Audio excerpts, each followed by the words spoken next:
코스피가 하락권을 벗어나지 못한 가운데 환율은 이틀째 보합권에서 움직이고 있습니다. 나란히 실적을 발표한 현대차와 SK하이닉스의 주가는 희비가 엇갈렸습니다. 현대차가 지난해 175조 원 넘는 매출액을 기록하면서 2년 연속 역대 최대치를 경신했습니다. 영업이익은 6%가량 감소했지만 시장 상황을 감안하면 선방했다는 평가입니다.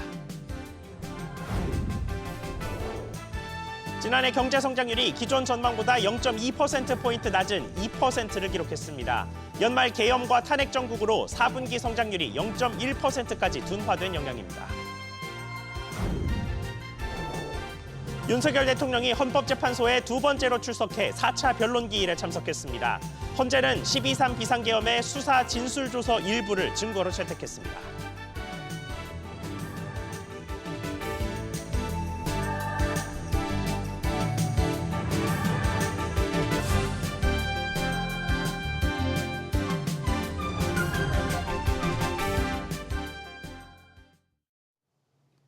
여러분 안녕하십니까? 뉴스 시작하겠습니다. 어제는 크게 올랐던 코스피가 오늘은 하루 종일 하락권을 맴돌며 숨고르기에 들어갔습니다. 실적 시즌을 맞아서 종목별 희비는 엇갈리는 모습인데 시장 먼저 짚어보겠습니다. 이민후 기자. 네, 이민호입니다. 네, 오후 증시 상황 전해주시죠. 네, 조금 전인 오후 2시 50분 기준 코스피는 전거래일보다 24.04포인트 빠진 2,521.65에 거래되고 있습니다. 개인이 7,300억 원 넘는 매수세를 보이는 가운데 외인이 6,530억 원, 기관은 1,440억 원 팔아제끼면서 지수를 끌어내리고 있습니다. 트럼프 대통령의 불확실성이 일부 해소되자 전거래에 큰 상승폭을 보였지만 다음 주 휴장을 앞두고 차익 실현에 나서면서 2,520선까지 후퇴한 것으로 풀이됩니다. 코스닥은 전거래일보다 7.41포인트 하락한 724.90에 거래를 이어나가고 있습니다. 원달러 환율은 1,437.5원으로 전거래일보다 1원 30점 상승하면서 트럼프 대통령 취임 이후 4일간 횡보세를 나타내고 있습니다. 네, 그리고 오늘 굵직한 기업들의 실적 발표가 많았는데 이들 기업들 그리고 다른 주요 종목들의 주가 흐름은 어떻습니까? 네, 현대차는 경기 침체와 전기차 수요 부진에도 사상 최대 매출을 기록하면서 0.5% 넘게 뛰고 있습니다. 반면 지난해 최대 실적을 거둔 SK하이닉스는 2.5% 가까이 하락세를 보이고 있습니다. 트럼프 대통령의 전기차 의무화 정책 폐지 여파가 이어지면서 2차 전지주에선 LG에너지솔루션, 삼성 SDI가 각각 1%, 2% 넘게 빠진 채 거래되고 있습니다. 반대로 한국을 제외한 아시아 증시는 거의 모두 상승세를 보이고 있는데요. 트럼프 대통령의 인공지능 AI 인프라 투자 발표에 소프트뱅크가 속한 일본 니케이 지수는 39,980.49로 나흘 연속 상승세를 보였습니다. 중국은 중장기 자금 시장 유임 촉진 등 중시 부양책을 내놓으면서 상해 종합지수는 0.7% 오른 3,230선 후반에 나타냈고 항생지수는 오후 중 0.1% 하락한 19,750대를 나타냈습니다. SBS 비즈 이민호입니다. 현대자동차가 2년 연속으로 역대 최대 매출을 기록했습니다. 자동차 판매량이 소폭 줄었음에도 고부가가치 차종이 빛을 발하면서 호실적을 기록했습니다. 다만 영업이익이 6% 가까이 줄었습니다. 최지수 기자. 네, 최지수입니다. 네, 현대차 실적 자세히 전해주시죠. 네, 지난해 현대차는 연간 매출액 175조 2,312억 원을 기록했습니다. 전년 대비 7.7% 증가한 수준으로 1년 만에 또 최대 매출액을 갈아치운 겁니다. 다만 영업이익이 14조 2천억 원을 기록하면서 전년 대비 5.9% 줄었습니다. 연말에 급등한 원달러 환율로 부채로 잡히는 판매 보증 충당금이 증가한 것이 영업이익 감소로 이어졌습니다. 지난해 자동차 총 판매량은 1.8% 소폭 줄었는데도 매출이 개선됐는데요. 글로벌 시장에서 SUV, 친환경차 등 고부가가치 차종을 중심으로 판매 믹스가 개선된 덕분입니다. 또 전기차 캐즘으로 상대적으로 하이브리드의 인기가 높아지는 상황 속 라인업을 두루 갖춘 현대차에겐 기회로 작용했다는 분석도 나옵니다. 네, 이렇게 지난해는 선방했습니다만 올해는 특히나 트럼프 출범으로 시장의 불확실성이 더 짙어졌는데 현대차의 올해 전략은 어떻게 됩니까? 네, 현대차도 올해 판매 목표를 지난해보다 2.2% 늘어난 417만여 대로 다소 보수적으로 잡았는데요. 먼저 북미 시장에선 미국인들 수요가 높은 대형 SUV, 친환경차 등 전략 차종 판매에 주력할 예정입니다. 또 아이오닉 5, 아이오닉 9 등이 전기차 보조금 지급 대상에서 제외돼 전략 수정도 필수적인데요. 원래 전기차 전용 공장으로 지었던 미국 조지아주의 현대차그룹 메타플랜트 아메리카에서 하이브리드도 함께 양산해 트럼프 기조에 탄력적으로 대응할 계획입니다. 국내 시장엔 역대 최대 투자 규모인 24조 원을 풀기로 했습니다. 기아도 내일 지난해 연간 실적을 발표하는데요. 사상 처음으로 매출 100조 원을 넘길지 주목됩니다. SBS 비즈 최지수입니다. SK하이닉스는 작년 4분기와 연간 모두 사상 최고 실적을 냈습니다. HBM, 인공지능 반도체가 열풍을 일으켰던 만큼 예상됐던 결과죠. 자세히 뜯어보겠습니다. 김동필 기자, 특히 4분기의 수치가 상당했죠. 네, 그렇습니다. 작년 4분기 8조 800억 원의 영업이익을 내면서 분기 사상 역대 최고치의 실적을 냈는데요. 1년 전보다 무려 2000% 넘게 늘어났습니다. 4분기 매출도 19조 7천억 원으로 집계되면서 작년 연간 매출은 66조 원을 넘겼습니다. 연간 영업이익도 23조 원을 훌쩍 넘기면서 연간 기준 흑자로 전환하는 동시에 창사 이래 최대 실적을 냈습니다. SK하이닉스 실적은 꾸준히 개선됐는데요. 2023년 4분기 영업이익 3천억 원대에서 작년 1분기 2조 8천억 원대로 올랐고 꾸준히 상승하면서 결국 8조 원대도 뚫었습니다. 네, 인공지능 열풍의 수혜를 그대로 받고 있는 모습이에요. 네, 그렇습니다. 기술 우위를 점하는 HBM 판매량이 크게 오르면서 역대급 실적을 견인한 건데요. SK하이닉스는 D램 매출의 40% 이상이 HBM이라면서 올해 HBM 매출은 이보다 100% 이상 늘어날 것으로 본다라고 자신했습니다. HBM3 12단 매출 비중이 더 늘어나는 데다 HBM4 12단도 올해 개발하고 양산한다는 겁니다. 또 TSMC와 원팀 체계를 구축해서 HBM4 16단도 내년 하반기 공급한다는 구상입니다. 내년 공급도 고객사와 논의를 시작했고 상반기 중 물량에 대한 가시성을 확보할 수 있다고 강조했습니다. 중국에서 추천하고 있는 레거시 드램의 경우 올해 매출 비중을 한 자릿수대로 축소할 것이라고 밝혔고 DDR5 제품의 기술 격차는 여전히 크다는 입장을 밝혔습니다. 다만 내부에서는 잡음도 나오는데요. 사측은 1500%로 성과급을 정해 통보했는데 노조에선 일방적인 결정이라면서 반발하고 있습니다. SBS 비즈 김동필입니다. 이렇게 일부 기업의 선전과 반대로 우리 경제는 지난해 2% 턱걸이 성장에 그쳤습니다. 특히 연말 정치적 불안으로 4분기 경제가 크게 흔들렸는데 이에 우리나라의 신용 등급이 낮아질 수 있다는 우려까지 나옵니다. 지웅배 기자. 네, 지웅배입니다. 자, 일단 우리 경제 성장률부터 자세히 전해주시죠. 네, 지난해 4분기 실질 국내 총생산 GDP 성장률이 0.1%로 집계됐습니다. 작년 11월 전망치인 0.5%보다 0.4%포인트나 낮은 수준입니다. 4분기 성장률이 예상을 크게 밑돌면서 지난해 전체 성장률도 2%에 그쳤습니다. 정부는 4분기 건설 경기 부진과 정치적 불안에 따른 민간 소비 위축 등이 악재로 작용했다고 봤는데요. 이승환 기재부 종합정책과장은 비상계엄 탄핵 사태 등에 따른 국내 정치 불안이 민간 소비 위축으로 이어졌다며 경제 심리가 지속해서 위축될 경우 추가 경기 보완 방안을 강구하겠다고 밝혔습니다. 네, 이런 정치적인 불확실성이 성장률만 끌어내리는 게 아니고 국가 신용 등급까지 떨어뜨릴 수 있다는 우려가 많습니다. 그래서 정부가 금융협력대사를 미국으로 급파하기로 했죠. 네, 우선 최종국 금융협력대사가 다음 달 중 신용평가사 3곳을 직접 만날 예정인데요. 피치의 경우 다음 달 신용등급 발표가, S&P의 경우 오는 3월 신용평가 전 절차인 연례협의회가 예상됩니다. 이에 앞서 만남을 갖고 우리 경제 시스템이 정상 작동하고 있다는 점을 강조할 것으로 보입니다. 이미 정부는 가칭 옴부즈만 TF를 신설해 최 협력대사의 일정을 지원하고 있는데요. 최 협력대사는 국내 외국계 투자은행과 만나 해외 투자자들의 한국 경제에 대한 의견을 수렴하기도 했습니다.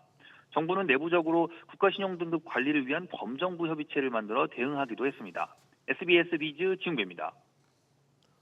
둔화된 경제만큼 기업 전체적인 체감 경기는 심각한 수준으로 내려갔습니다. 수출은 나아졌지만 건설 경기 둔화 등이 발목을 잡았습니다.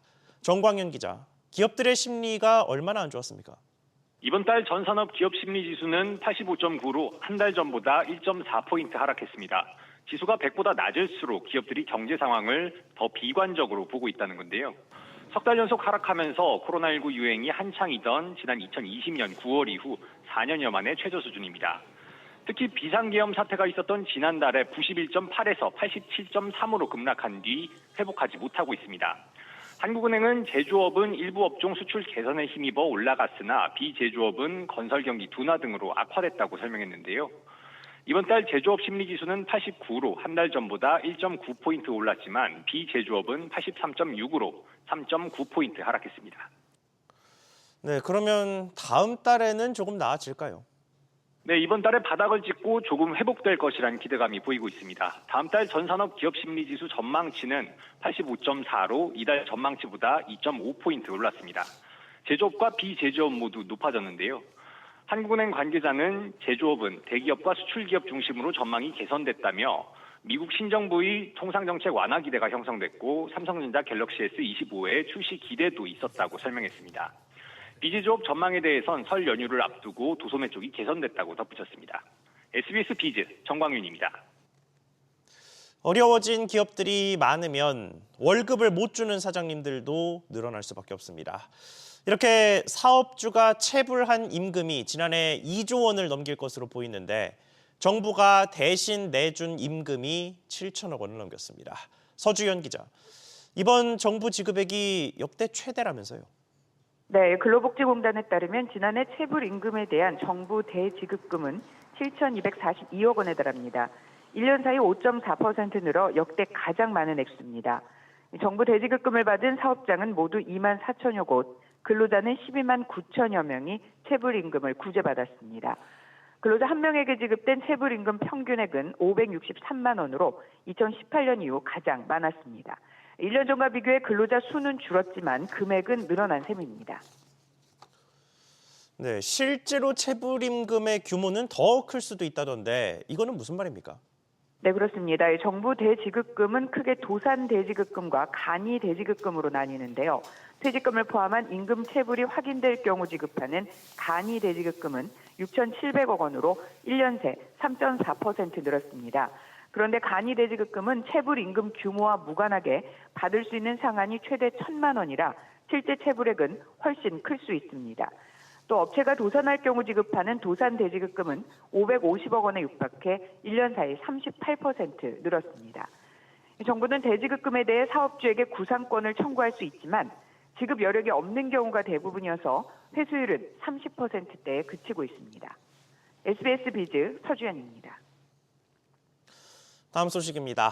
한화가 1조 5천억 원 규모의 아워홈 인수에 속도를 내고 있는 가운데 구지은 전 아워홈 부회장이 한화로부터 제시받은 지분 매각의 결정 시한이 다가왔습니다. 정대한 기자. 네, 정대한입니다. 네, 오늘이 그러면 한화의 아워홈 인수의 분수령이 될 수 있겠습니다. 네, 한화가 구지은 전 부회장에게 아워홈 지분 매각에 대한 입장을 요청한 시한이 오늘입니다. 아직까지 구 전 부회장의 공식 입장 표명이 없는 가운데 한화의 제안을 받아들이지 않을 것이라는 관측이 나오고 있습니다. 아워홈 산한매 가운데 현재 아워홈을 이끌고 있는 장력 구미연 회장과 장남 구본성 전 부회장 남매는 한화 측의 두 사람 지분 8,600억 원 상단을 매각하는 협상을 진행 중입니다. 하지만 구지은 전 부회장은 사모펀드 운용사 등 재무적 투자자와 손잡고 남매의 지분을 매수해 아워홈의 경영권을 되찾아올 계획으로 전해집니다. 네, 구지은 전 부회장 측에서는 계속 우선 매수권 이야기가 나오던데 이게 정확히 뭔지도 좀 짚어주시죠. 네, 아워홈 지분 99%를 갖고 있는 사남매는 남매 가운데 누군가가 지분을 팔려고 할 때 우선적으로 그 지분을 살 수 있는 우선 매수권을 정관에 명시했습니다. 구 전 부회장이 이 우선 매수권을 행사하면 한화의 인수는 무산되는 셈입니다. 다만 한화의 지분을 팔기로 마음먹은 오빠와 언니는 아직까지 구지은 전 부회장이 우선 매수권에 대한 의사를 밝히지 않은 만큼 이미 그 권리가 소멸됐다는 주장입니다. 이런 가운데 구 전 부회장 측이 우선 매수권 행사를 선언하고 한화 역시 인수 의지가 여전하다면 양측은 법정에서 시시비비를 가리게 될 것으로 보입니다. SBS 비즈 정단입니다. 윤석열 대통령이 그저께에 이어서 두 번째로 조금 전 헌법재판소 탄핵 심판에 직접 출석했습니다. 대면 조사에 실패한 고위공직자범죄수사처는 윤 대통령의 내란 우두머리 혐의 등의 사건을 검찰로 보내고 기소를 요구했습니다. 취재기자 연결해 보겠습니다. 우형준 기자. 네, 우영준입니다. 네, 헌재 4차 변론기일 지금 열리고 있죠. 네, 오후 2시부터 시작이 됐고 탄핵 심판 개시 후 처음으로 증인 신문이 열렸습니다. 윤 대통령과 계엄을 모의한 김용현 전 국방부 장관에 대한 신문을 진행하다 지금은 잠시 휴정을 한 상태입니다. 앞서 나온 내용들을 중심으로 정리를 해드리면 증인으로 출석한 김 전 장관은 대통령에게 비상계엄 선포를 건의했냐 이 질문에는 네라고 대답했습니다.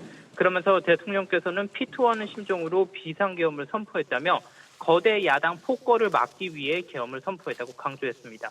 입장이 엇갈렸던 최상목 당시 경제부 총리에게 건넨 국가 비상입법기구 쪽지 역시 본인이 직접 작성했고 실무자를 통해 전달했다고 말했습니다. 비상입법기구는 헌법 76조에 나온 긴급재정입법을 수행하기 위한 조직을 기재부에 구성하고 이를 구성하는 과정에 필요한 예산이 있으면 편성하라는 취지였다고 설명했습니다. 또 계엄 당시 국회 봉쇄와 침투 지시 역시 사실이 아니라며 윤 대통령이 소수 병력만 투입하라고 지시를 했고 자정에 전화해 의원들의 출입을 막지 말라고 지시했다고 말했습니다. 김 전 장관은 국회 측 반대 신문에는 사실 왜곡 우려가 크다며 거부를 요청한 상태입니다. 그렇군요. 자, 수사 상황도 좀 짚어보겠습니다. 결국은 공수처가 윤 대통령 사건을 검찰로 넘기기로 했습니다.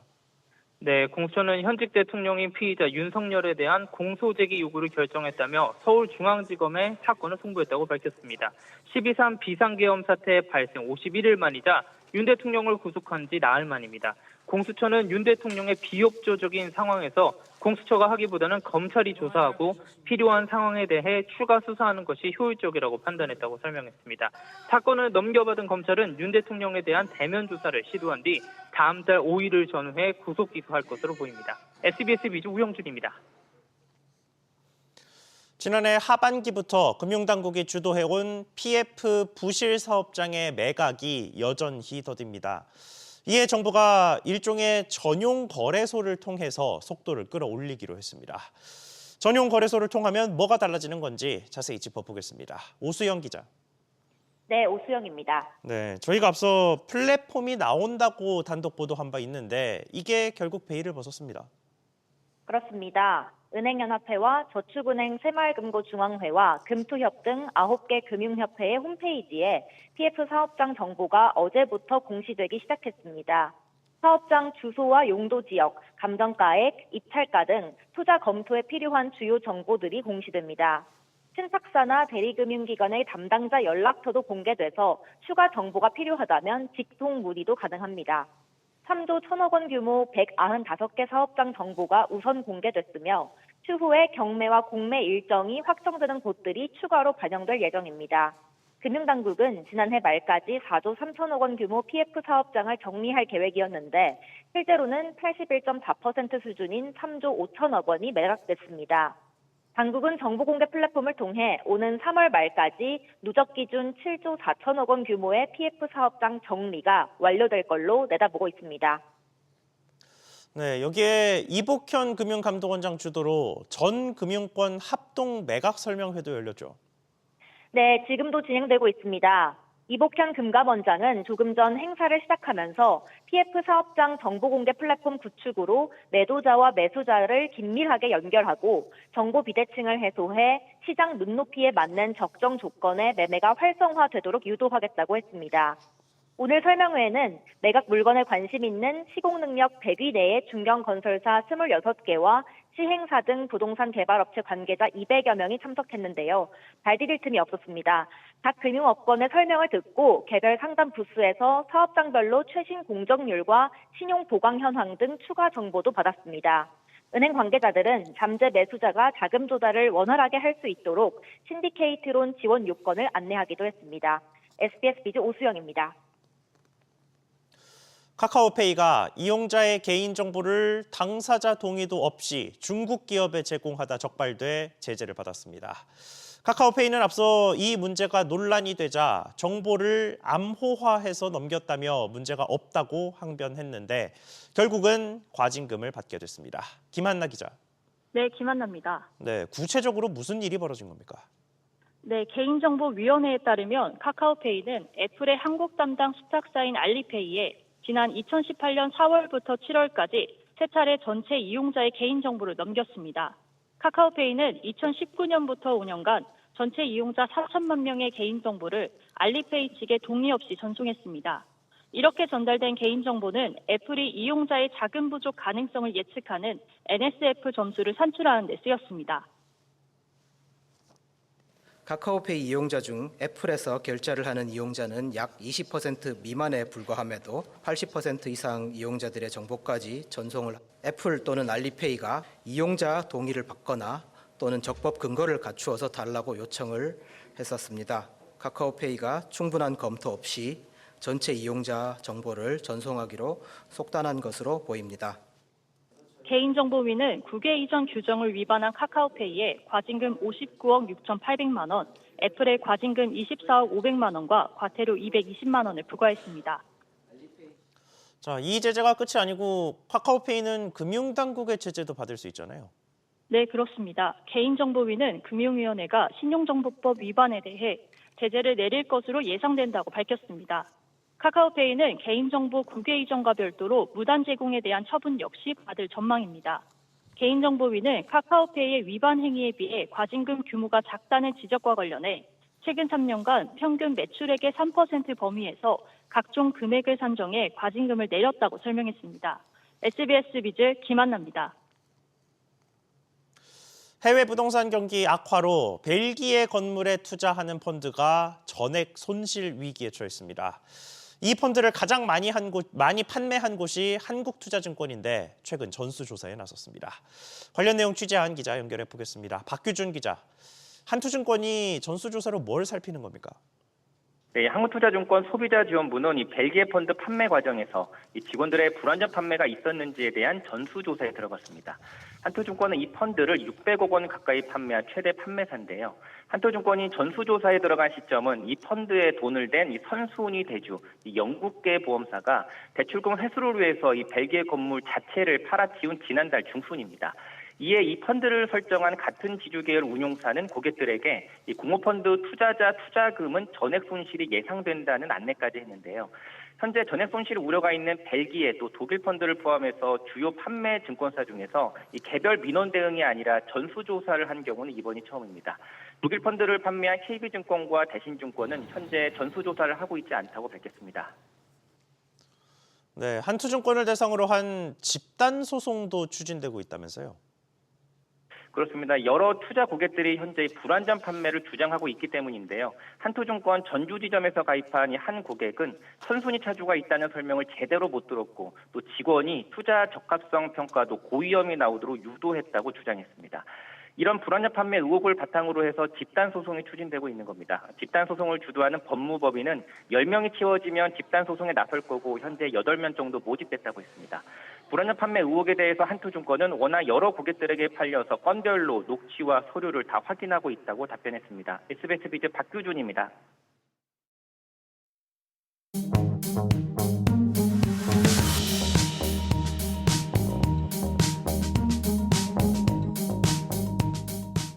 안녕하세요. K웨더 공기진흥센터에서 전해드리는 대기오염 예보입니다. 현재 대부분 지방에서 공기가 탁합니다. 미세먼지 실황을 보시면 전국이 매우 나쁨에서 나쁨 단계를 보이고 있습니다. 서울도 대부분 지역 공기가 탁한 가운데 시흥 1동과 청담동, 압구정동은 70 마이크로그램을 웃돌며 서울 중 공기가 가장 탁한 모습입니다.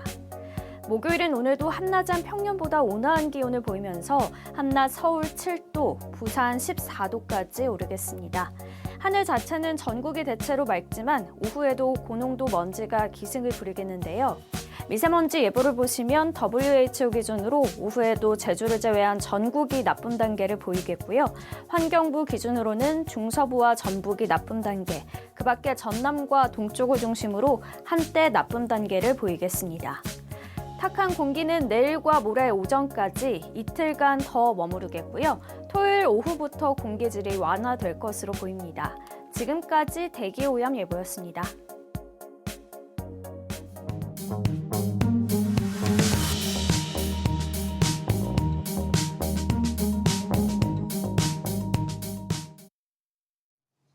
뉴스 마치겠습니다. 시청해주셔서 고맙습니다.